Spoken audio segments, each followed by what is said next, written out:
Unification Principles. Thank you, Thomas. You can go. Thanks very much. It's my pleasure to give this talk to you. I regret that I can't be there in person, but maybe someday again that will be possible. My slides should be in the chat as well as a PDF. I'm not sure if people who are just joining in, if there are still people joining in, can access them, but maybe someone can repost them if that's the case. They'll just be the same as the ones on the screen. So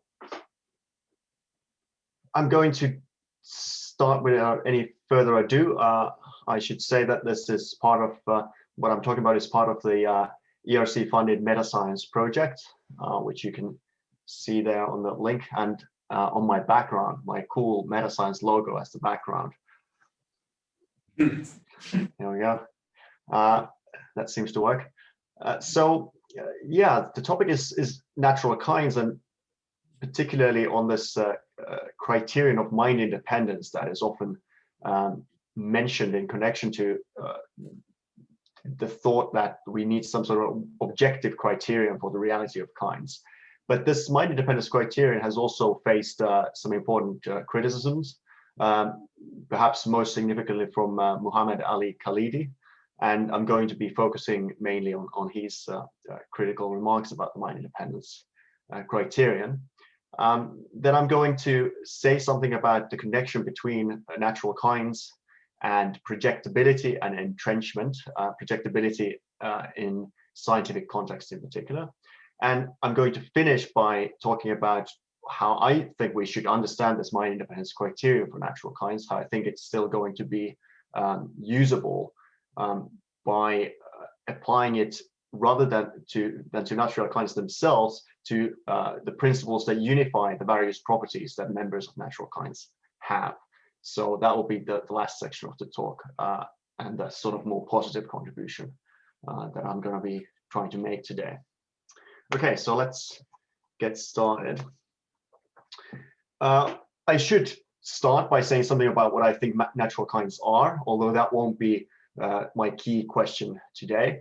My own view is that a strongly realist view about natural kinds. I think that natural kinds are substantial universals, but that won't really have any sort of a bearing on what I'm going to be saying today. But it is going to be a realist view and a metaphysical view rather than an epistemic view of kinds. That's actually one reason why I'm focusing on Khalidi, because he's also defending a metaphysical view of natural kinds rather than a purely epistemic view, like some contemporary philosophers of science do. So one thing you could say is that natural kind terms are the set of concepts that we use to refer to something like mind-independent joints of reality. And I think that this thought is already captured by some famous passages from J.S. Mill, such as the one you can see on the screen. He says, "Insofar as a natural classification is grounded on real kinds, its groups are certainly not conventional. It is perfectly true that they do not depend upon an arbitrary choice of the naturalist." And I think that this is something that we should uphold. So natural kinds capture something objective in the world rather than arbitrary choices. But the problem is that many scientific classifications that we regard as being successful and useful may not be fully mind independent.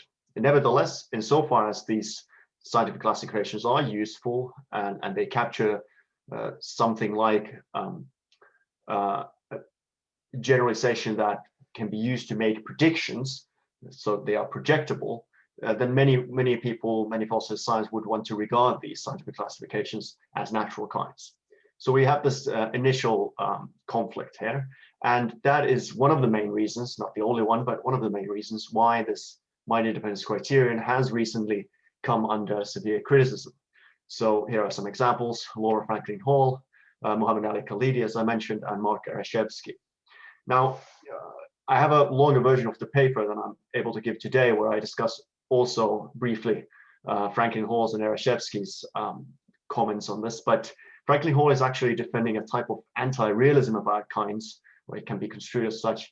And Ereshevsky is defending an epistemic view of natural kinds. So they do not fit my purposes quite as well as Kalides, who is defending a metaphysical view of natural kinds. So that's one reason to focus on Kalidi. So there's another thing that I want to preface this talk with, and that's something that can also be traced back to Mill, and that's the relationship between natural kinds and the properties that we use to characterize them. So the properties that come together in members of natural kinds. So Mill makes this type of observation as well, that it's important that we are able to distinguish between natural kinds and mere groups of objects that are characterized by a shared natural property or a number of shared natural properties. So you might think that chemical substances are a fairly plausible example of natural kinds, whereas something like being acidic or just being green and round might be merely shared natural properties. So they wouldn't be natural kinds even if they are sometimes grouped together. So the question then is, which clusters of properties correspond to real kinds? Well, my view is that properties that are systematically clustered together in members of natural kinds do so because the particulars instantiating these clustered properties are members of certain natural kinds. So that enables us to distinguish between two questions, what I'm calling the why and the how question about this issue. So the why question is what I've just told you about the systematic clustering of properties, but there is the how question, namely, how are the various properties that are clustered together related? What unifies these properties? So take something like a plausible natural kind, perhaps fundamental natural kind, electron. Its properties are a certain rest mass, spin, and charge. So how are these properties clustered together, and why are these properties clustered together? Well, the why question in this case is just that these properties are clustered together because the members are members of a natural kind electron. But the question of how in this regard is much more difficult, and I will return to this. But here we get to the positive part as well, which I'll return to later, which is to say that these principles, what I call unification principles, that we may tell, well, that tell a story, if you like, about how these properties are clustered together. So I'm just collectively calling these unification principles, and I'll give you some examples. Perhaps the clearest example could be regarded as something like Richard Boyd's very well-known homeostatic property cluster, the HPC theory. So in this case, the clustering of properties, according to the HPC theory, is explained by a shared causal structure among the members of a natural kind. So each member of a kind would be a property cluster that's kept in homeostasis by a lower level causal mechanism of some sort. And this is, of course, famously applied to biological cases, but it doesn't work quite as well in some other cases. I'm not going to go into the details of the theory, but what I'm regarding as an example of a unification principle are each of these type of causal mechanisms, for instance. So they would answer the how question regarding, say, the clustering of certain properties in members of biological species. So that's just one example, but actually this talk or this paper isn't focused on detailing these various unification principles. That's an interesting question. It's partly a scientific question to figure out these unification principles, but I'm more interested in applying the mind independence criterion to this thought of unification principles. So I'll be focusing on that issue here. Happy to talk about it in Q&A in more detail. Okay, so sometimes we should acknowledge it may be very difficult to determine what the relevant unification principle is. So the epistemology of this issue may be very complicated. Sometimes that might be because there's just no objective unification principle for a putative natural kind. And that would mean that the kind in question on this idea would not be a real natural kind. So there needs to be an objective unification principle for the properties of these supposed kinds if that kind is going to be a real natural kind. That's the thought of respecting Mill's criterion. But sometimes it can just be difficult to find that unification principle because we just haven't done the science yet, or because there are several candidate unification principles and we don't know which one is the correct one. But the key here is that the principle, if the kind is to be real, must be mind independent. Otherwise, it would indeed be very easy to identify it, as it would just be based on these arbitrary choices, what Mill called arbitrary choices, on what we deem to be of interest. So it's very easy to say that these things come together if we are interested in them. So there's no objective principle in nature, as it were, that is going to combine these properties. All right, so some examples that I'll give a look further down the line will make this a bit clearer. But let me get to the maybe the central topic of this talk, which is this problem of supposedly mind-dependent kinds. So kinds that some might regard as real natural kinds, but which feature some form of mind dependence. So I have previously said myself that natural kinds reflect natural divisions in mind-independent reality. So I've been committed to this type of mind-independence criterion.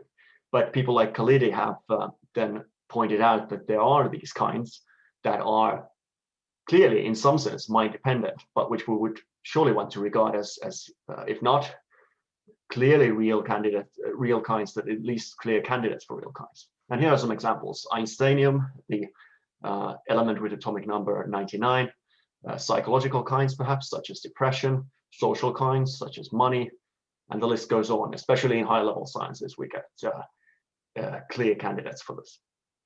So if we want to make this sort of distinction, we are going to need a criterion that at least prevents purely conventional kinds. So kinds whose identity criteria are decided merely on the basis of arbitrary preferences. We want to rule those out at the very least. So what do we say about these cases? Well, I think that we can find a formulation of the mind independence criterion that can accommodate these cases, or can enable us to make the distinctions that are required here. But various authors have, of course, examined this question before, like I mentioned before, Franklin Hall, Khalidi, Ereshevsky. But I think Khalidi's is the clearest of these candidates as well. And you can see there 4 candidate ways that Khalidi starts out with as potential ways to formulate the mind independence criterion. Now, remember, he is critical himself of all of these, actually. So he doesn't think that the mind independence criterion will work, but he does helpfully clarify these different kinds of ways to understand it.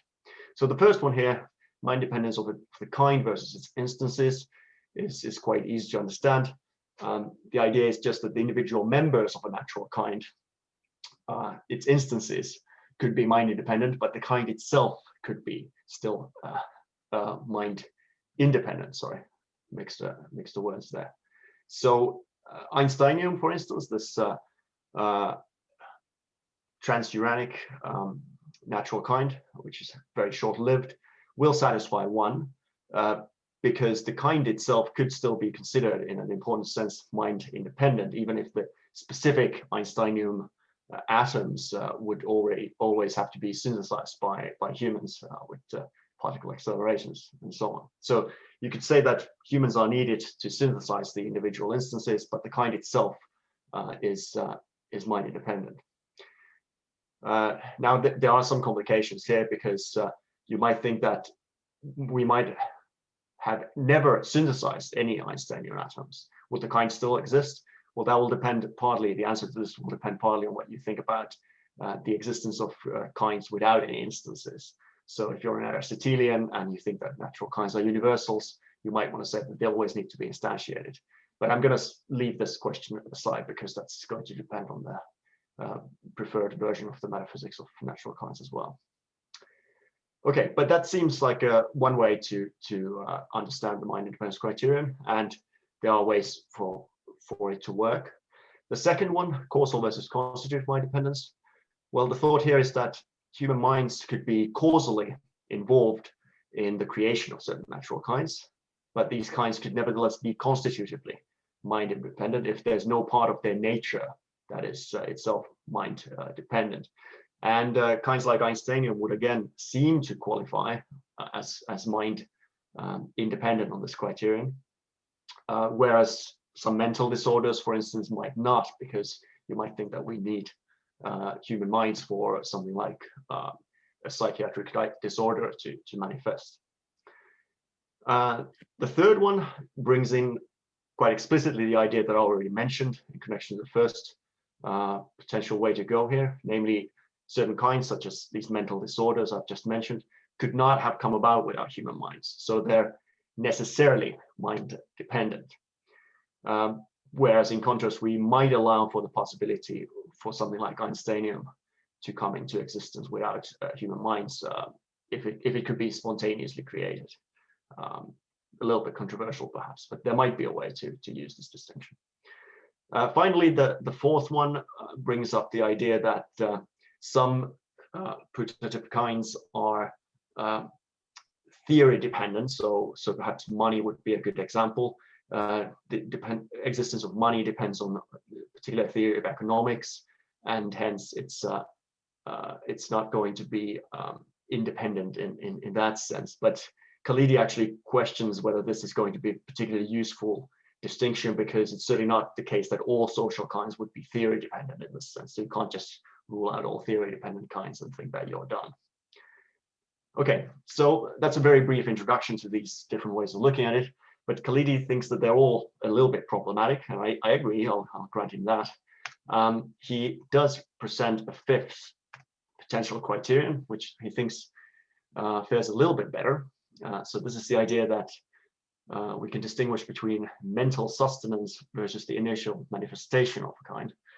And you could specify this distinction in terms of whether the instances of these kinds require some sort of active human mental sustenance to be able to be members of the kind. So here you might think that we have a valid criterion to distinguish something like a psychiatric disorder and rule it out from natural kinds if that's what you want to do, because a human mind will be actively required to sustain this kind in a certain sense. Whereas if we create Einsteinium atoms, we may have needed to give this initial push to bring this kind into existence, but once it's there, it doesn't need us to sustain itself.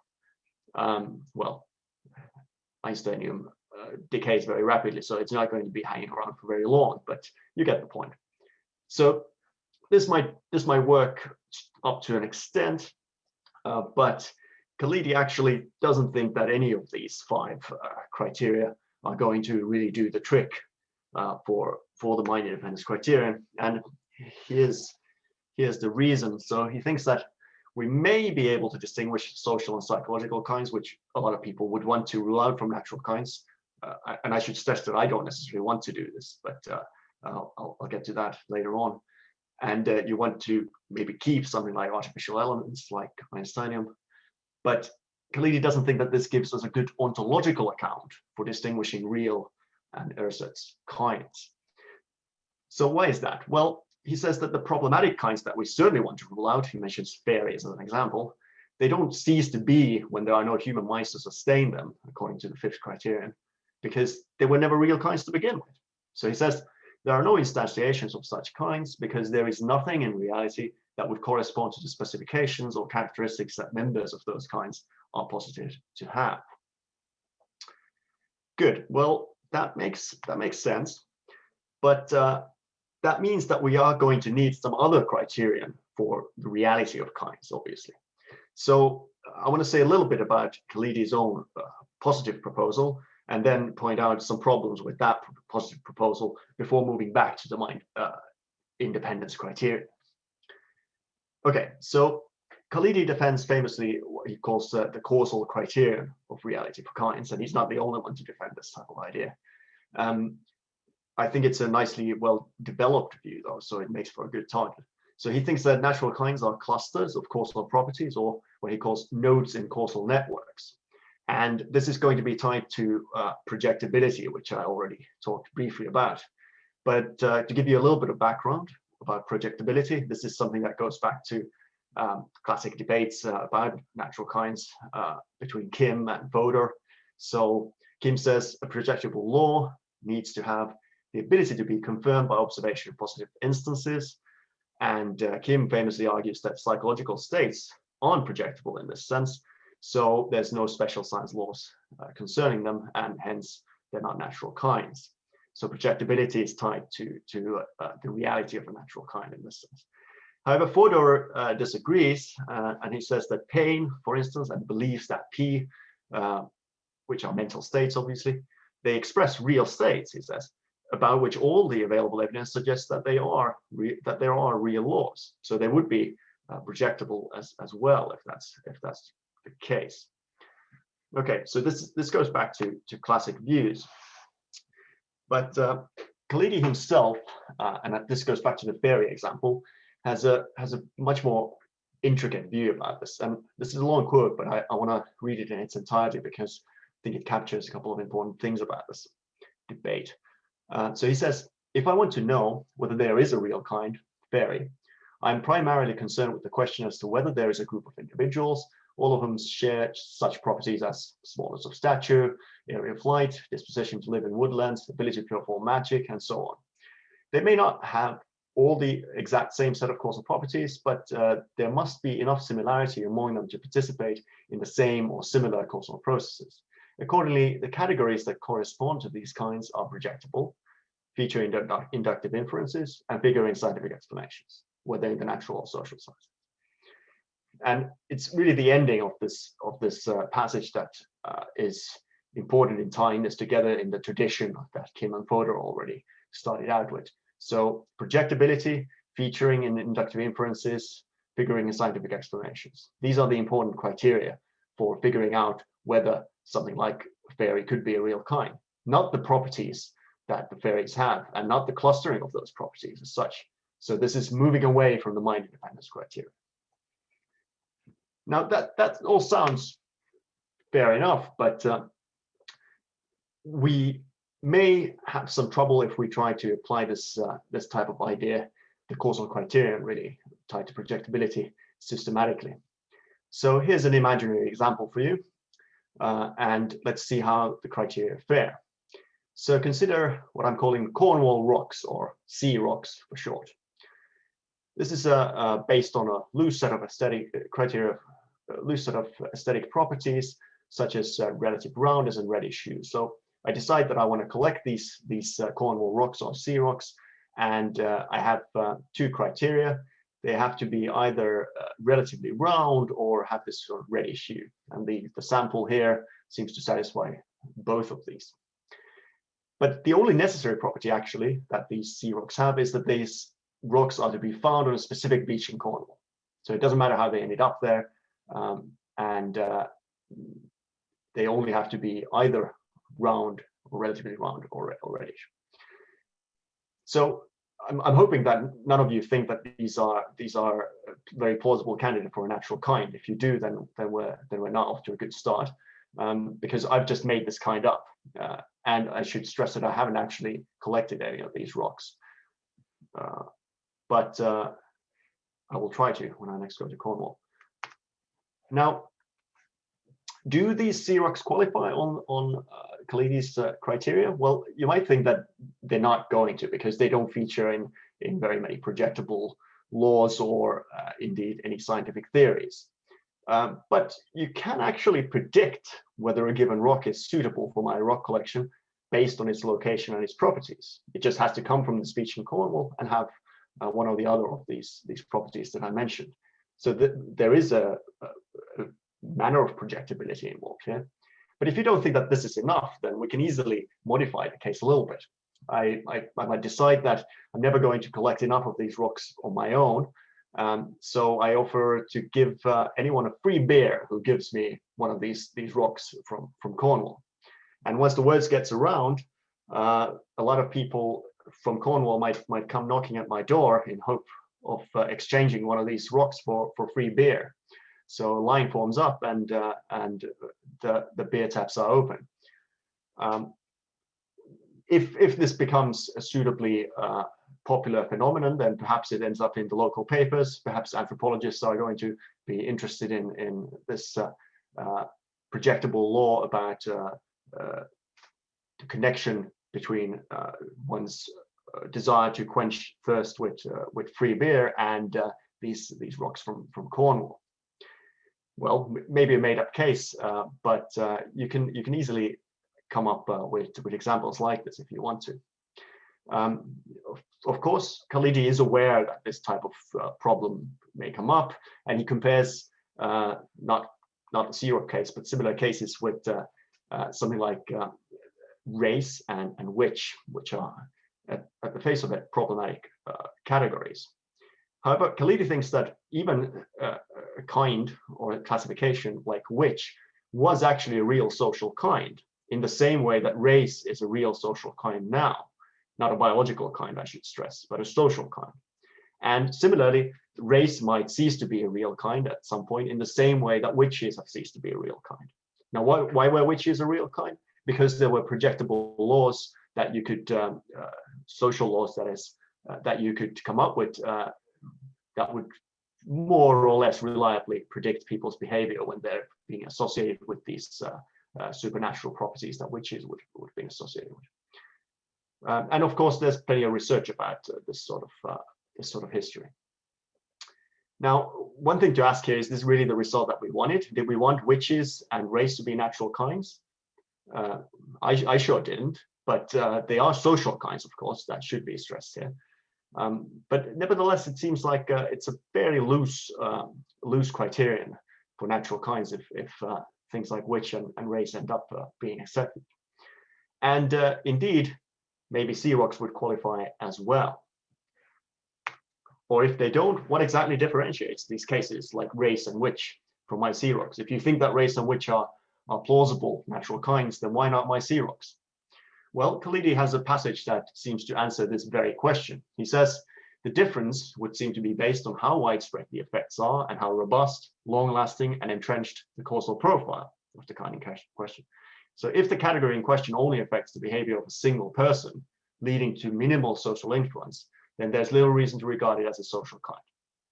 So no matter how beautiful I think that my sea rocks are, if it's just me who's collecting them, they won't count as a natural kind or social kind.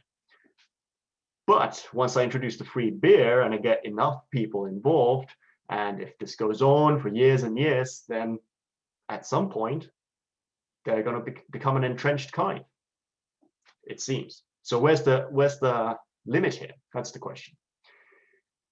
Now, I should add that the move that Khalidi makes here, bringing in entrenchment and this type of robustness, is not a novel move. It has been proposed before as a criterion for reality for kinds, for instance, by Louis Anthony, and also in this recent paper by Mark Arashevsky, he makes a very similar move. So it's a popular way to approach this issue.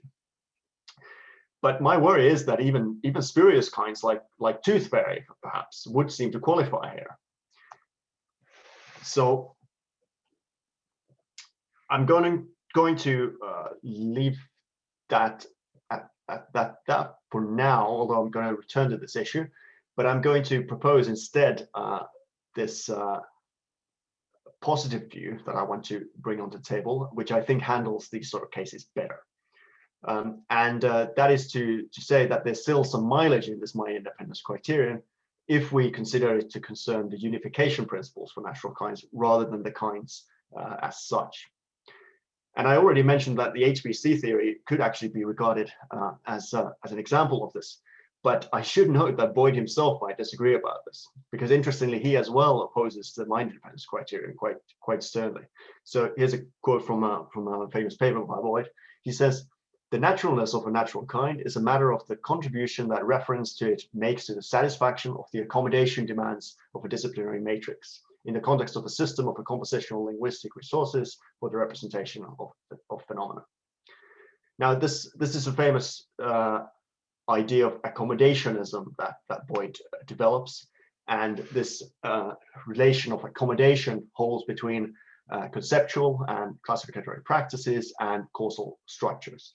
So basically, he's referring to inductive success and explanation in scientific context. So very similar to the story that we got from Khalidi, actually, and indeed from Ereshevsky.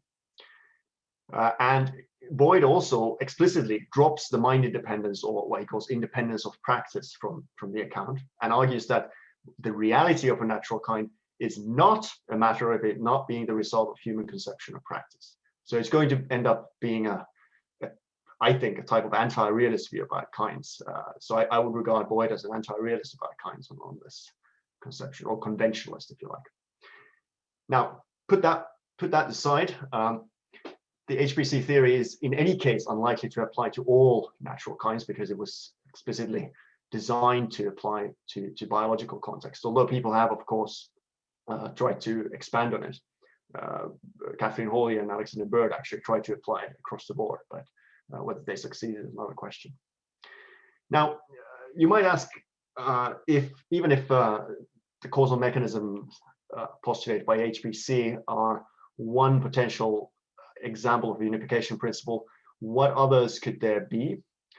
Well, it turns out to be actually quite difficult to answer that question because in a lot of cases, I don't think that we know very much about the relevant science, especially when we get to more fundamental natural kinds. But perhaps the various laws of nature that are responsible for clustering of properties at low levels could be regarded as a type of mechanism in the sense of the unification principle as well. So something like electromagnetic interaction could perhaps be considered as a unification principle on this line of thought.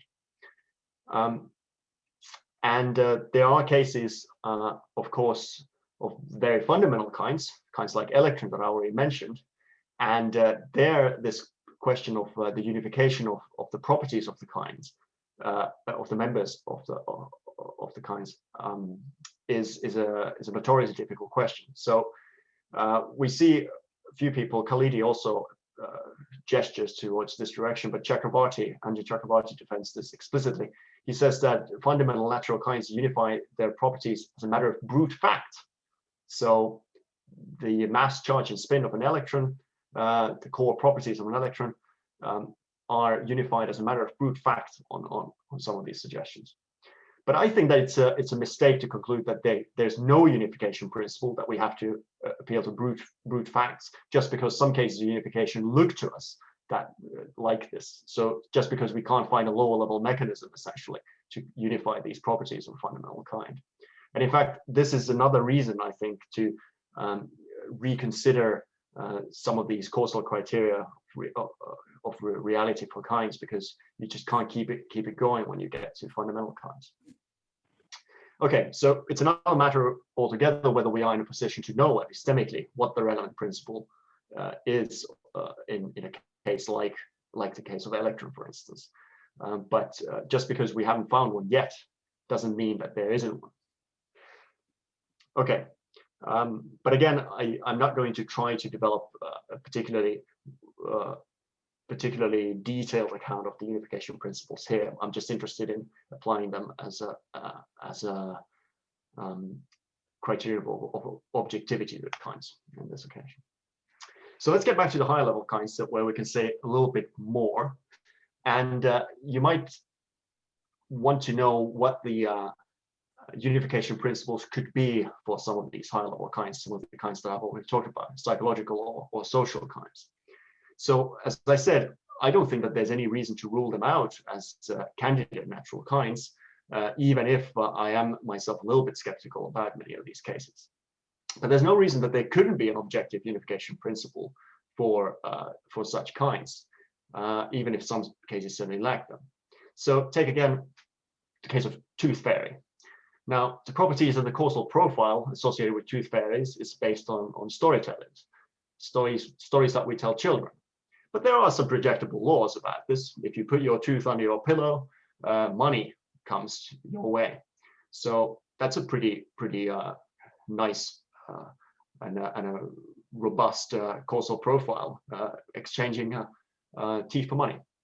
So I would say that there is a fairly robust and entrenched causal profile that may be associated with tooth fairy. This is a tradition that has gone on for decades and decades, and it's certainly entrenched enough to be of interest to anthropologists. I actually found a book by someone called Wells on the making of an icon, the tooth fairy in North American folklore and popular culture. Well, this is an article actually. So anthropologists have written scientific articles about the tooth fairy. So it seems like an entrenched part of our culture, and there are some projectable laws associated with it as well. But that causal profile, quite clearly, is not held together by anything real. So take those properties that Khalidi listed for other types of fairies.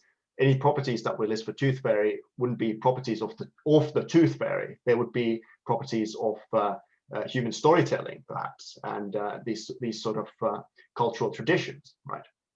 So the tooth fairy itself could just as well have a very different causal profile, and indeed we could associate it with not with the exchange of teeth for money, but the exchange of teeth for candy. Why not? So what the case of tooth fairy lacks is a certain kind of robustness, but it's not the kind of robustness that Khalidi was talking about. It doesn't seem. It rather lacks modal or counterfactual robustness, because the causal profile that it has is thoroughly contingent, and I would say arbitrary. Now, this brings us to an important distinction between contingency and arbitrariness. So just because something is contingent, has a contingent causal profile, that doesn't imply that it's arbitrary, right? So the case of biological species might be a case in point, although it's a problematic case in itself.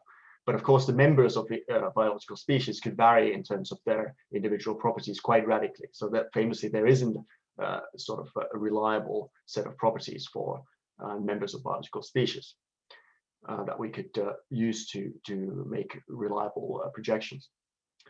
However, I think that there's still going to be heuristic value for this type of idea, this type of measure of robustness, if you like. So as the level of contingency increases, it does seem that the risk of arbitrariness increases with it. So even if the causal profile of the tooth fairy is not completely arbitrary, because it's related to storytelling and indeed influenced by our own psychology, there's still going to be a fairly high level of arbitrariness associated with it. So any robustness that we can find here regarding the tooth fairy will ultimately be explained by the supposed robustness of these more fundamental features, such as the features of human psychology associated with storytelling and so on, whatever the story is going to be. So if you like, we can reduce the kind tooth fairy to these more fundamental features. Okay, now we are, of course, given this issue, faced with the very difficult choice of drawing a line. How much robustness is enough and how much contingency is too much?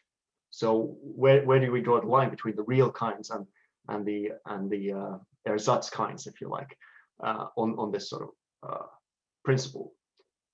Well, luckily, I'm not going to be facing this problem on the proposed account, because robustness is merely a heuristic on this account. It's merely an epistemic criterion. So it provides only prima facie evidence for the reality of a kind. That's not what determines the reality of a kind, how much contingency is involved. The kind is real if there's a mind-independent objective unification principles that unifies its properties, right?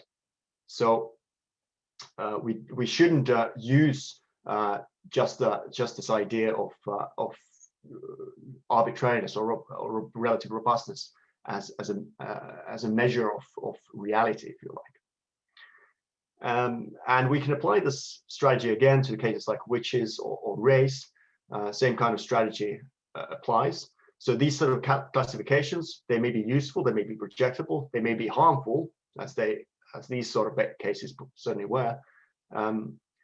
But any projectability that is associated with them is ultimately going to be an epistemic criteria. So that's not a reliable guide to real kinds. Their utility in science is not going to give us an objective criterion. So rather we should be focusing on what is unifying the supposed properties of these kinds. All right, let me give you one more example, and this is I think a more sort of well, a live example, if you like, a case which I think we could use to apply this idea of unification principle for kinds and make some progress in the relevant metaphysics for natural kinds. So depression, notoriously difficult case, and it may seem to obviously lack an objective unification principle. It's defined in DSM-5 on the basis of psychological and somatic symptoms, as opposed to their causes. And it's further specified that if it's caused by something like substance abuse or some sort of other medical condition, then that's not a case of depression as such. I mean, they can be an option of depression, obviously, but depression isn't defined in terms of this. So there are going to be the definition in DSM-5 says that a depressed individual must be experiencing 5 or more of the 8 symptoms that they list. These are things like suicidal thoughts, depressed mood, and they must be going on during a 2-week period. And at least one of the symptoms should be either depressed mood or loss of interest or pleasure. So a fairly high level of arbitrariness, you might think. But nevertheless, there's certainly some projectability and there's some robustness involved as well. Now, the question is there an objective method of unification that underlies the mutual occurrence of these symptoms? Well, that's difficult to say because depression is very difficult to diagnose in the first place, and we do not truly know all of its causes, right? So if we are unable to identify the method of this sort of unification principle for it, then we are not going to be in a position to determine whether it is a real natural kind or not. That's not going to be determined just by its use in science and psychology, for instance. So it may be best to remain agnostic. Depression could end up being similar to race or which, in that the causal profile associated with it is ultimately based on convention. We're just grouping together these various symptoms and giving this fairly arbitrary criterion for them have to be going on for 2 weeks and so on. Or it could turn out that there's what we might call a narrower or more fundamental natural kind, or several of them, that are just jumbled together into depression. And these narrower kinds could be genuine natural kinds, right? We just don't know.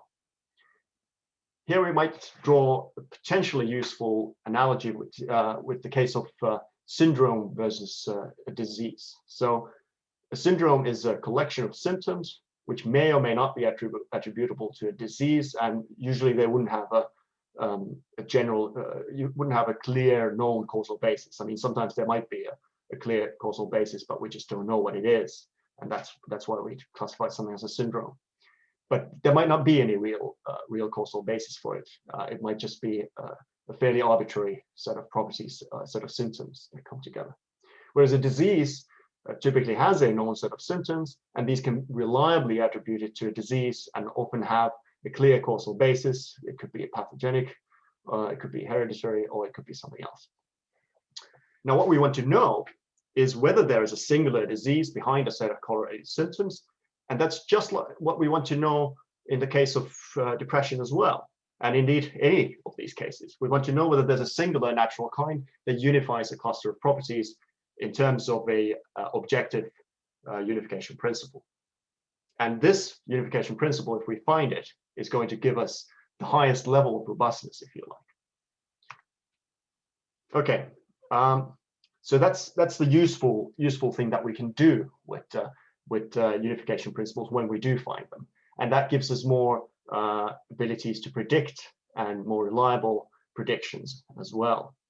So we might be missing out on those cases in the case of depression, for instance, if we stop searching for a unified cause for these symptoms. Okay, so I can conclude. I think I'm doing okay on time, I hope so. And the thought here can be summarized quite simply, really. And the idea is that just because a classification may be based on some sort of mind-dependent unification principle, naturally doesn't mean that it couldn't be useful or couldn't track some sort of causal structures, right? We can have these sort of nodes and causal networks that we can track in terms of projectable laws, but that's never going to give us an objective, robust criterion for the reality of kinds because of these borderline cases that I've pointed out. So a classification or associated set of properties, it may satisfy some sort of looser sense of cohesion or unity, say, given a particular epistemic goal. But that's not going to be a metaphysical criterion of reality, quite obviously. So the result would be that some kinds may be mind dependent, and that's not a problem, but then there won't be natural kinds on this type of account. But it is important that we recognize when a clustering of properties is reified as a kind, and that is being picked up on the basis of some sort of epistemic interest. So that's a problem if we try to reify something as a kind, where it is not, because we may be missing out on a more fundamental explanation, if you like, for something. And I think that the case of depression might be an interesting example of that. I think I'll conclude there. There's more on these themes in a book that's coming out in January on unity of science in the Cambridge Elements series. So get your hands on that when it comes out, if you'd like to read more on this. Thanks very much.